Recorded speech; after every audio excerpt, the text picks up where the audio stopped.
Bonsoir, voici la 7e des petites chroniques des abeilles. Ce sera la dernière de nos rencontres avec les abeilles mellifères. Nous allons évoquer le grand départ pour fonder les nouvelles colonies. En un mot, l'essaimage. Avec l'approche de la saison estivale dans les ruches, tout est prêt pour assurer la propagation de l'espèce par la création de nouvelles populations. Les ouvrières ont élevé les jeunes mâles, comme vous en souvenez, les faux bourdons, et ce sont eux qui devront assurer la fécondation des jeunes reines. Celles-ci ont également éclos à l'intérieur des ruches, sorties des cellules royales. Lorsque les conditions de température, d'ensoleillement et la durée de la photopériode sont satisfaisantes, les mâles vont quitter en grand nombre les ruches. Ils se groupent des centaines simultanément en certains lieux privilégiés. On ignore les conditions qu'ils préfèrent, mais ces lieux sont les mêmes d'une année à l'autre. Ils forment ainsi d'énormes nuages bourdonnants et parfumés de leurs hormones mâles.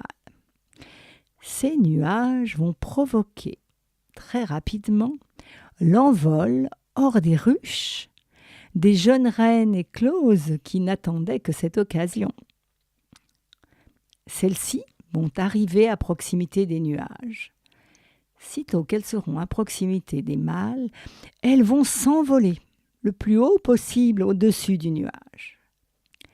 Il va s'ensuivre une poursuite amoureuse, merveilleuse et dramatique. En effet, les mâles vont s'élancer à la poursuite des femelles. Les plus forts vont réussir à s'accoupler en plein vol, transmettant ainsi leur gènes, mais perdant la vie en même temps, pratiquement toujours. Cet accouplement va permettre l'insémination des femelles fertiles. Les mâles ont perdu la vie, mais ils transmettent leurs gènes, les gènes de leur lignage maternel. Après plusieurs accouplements, les reines auront accumulé suffisamment de spermatozoïdes fécondants pour le reste de leur vie.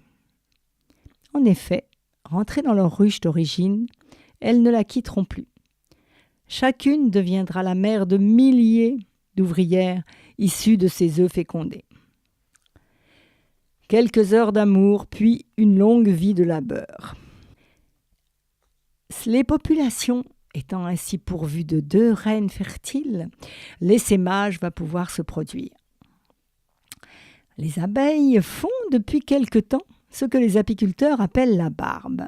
Elles sont groupées à l'extérieur de la ruche, on les voit accrochées les unes aux autres, pendre devant l'ouverture de la ruche. Certaines butineuses aguerries vont alentour, reviennent, elles prospectent, elles recherchent un lieu idéal pour poser la nouvelle colonie. Mais cela ne se fait pas sans mal. Un certain nombre de butineuses, très averties, vont partir dans des directions différentes.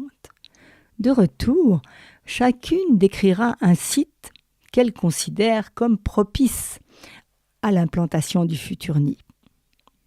Elles vont en discuter entre elles. Les butineuses vont expliquer aux autres les avantages, proximité de l'eau, proximité de fleurs, situation à l'abri des prédateurs, etc., etc. Chacune des butineuses défend son projet devant l'assemblée des ouvrières. Elle donne les avantages, la sécurité, les conditions alimentaires, le meilleur lieu pour fonder la nouvelle colonie.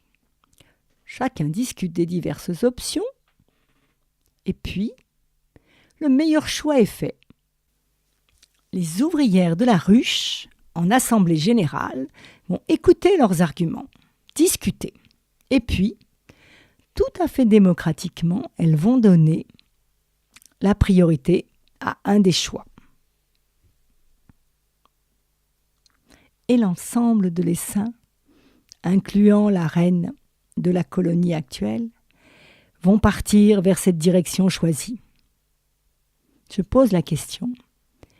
Les ouvrières d'abeilles ont-elles inventé la démocratie bien avant l'homme ?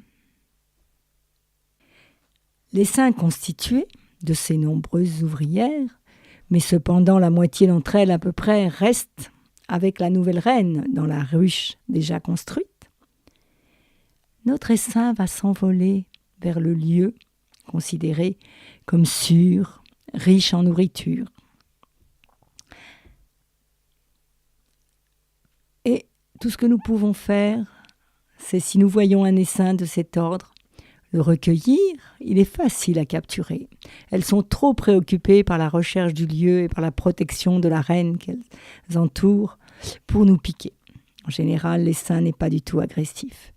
Mais il serait bon de les aider à trouver un abri, peut-être une ruche déjà construite, peut-être un récipient qui va leur permettre de construire leurs rayons de façon libre et plus difficile à récolter, bien sûr. Il nous reste à souhaiter à nos ouvrières de trouver un bon refuge, avec de la provende en suffisance, tout ce qu'il faut pour s'abriter et se nourrir, et créer ainsi une nouvelle colonie, perpétuer leur espèce avec succès. Au revoir.